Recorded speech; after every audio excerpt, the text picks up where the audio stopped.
આ કોઈ બિહાર, ઝારખંડ કે ઉત્તર પ્રદેશના છેવાડાના ગામના દ્રશ્યો નથી, પણ વાઇબ્રન્ટ અને ગતિશીલ ગુજરાતના દ્રશ્યો છે.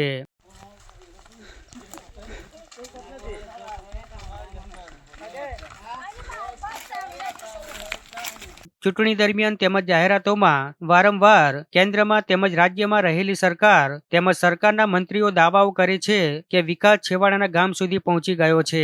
ત્યારે તેવા દાવાઓ કરવાવાળા સરકારના મંત્રીઓ અને સરકાર તેમજ આપણા સૌ માટે આ દ્રશ્યો કાળા ધબ્બા સમાન છે.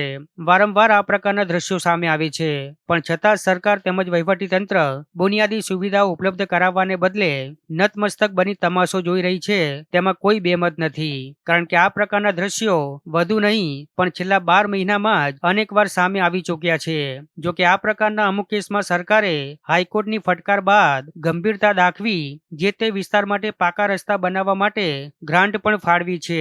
પણ સ્થાનિક વહીવટીતંત્ર દ્વારા સરકાર દ્વારા ગ્રાન્ટ ફાળવ્યા બાદ પણ રસ્તાનું કામકાજ શરૂ કરવામાં આવ્યું નથી, એ પણ એક હકીકત છે. ત્યારે ફરી એકવાર છોટાઉદેપુર જિલ્લાના નસવાડી તાલુકાના નલિયાબારી ગામેથી જોડીદાર વિકાસના વરવા દ્રશ્યો સામે આવ્યા છે. જે વિકાસની મોટી મોટી વાતો વચ્ચે આઝાદીના આટલા વર્ષો પછી પણ આજ દિન સુધી ગામમાં રોડ રસ્તા જેવી બુનિયાદી સુવિધાઓનો અભાવ છે તેનો પુરાવો પૂરો પાડે છે. પાકા રસ્તાના અભાવે ઘર સુધી 108 ન પહોંચી શકતા ગામની સગર્ભા મહિલાને પ્રસૂતિ પીડા ઉપડતા ગામ લોકો જોડી બનાવી સગર્ભા મહિલાને જોડીમાં નાખી 3 કિલોમીટર સુધી ચાલી ખાનગી જીપ સુધી લઈ જવા મજબૂર બન્યા હતા. આમ વિકાસની વાતો વચ્ચે અંતરિયાળ વિસ્તારોમાં બુનિયાદી સુવિધાઓનો આજે પણ અભાવ જોવા મળી રહ્યો છે.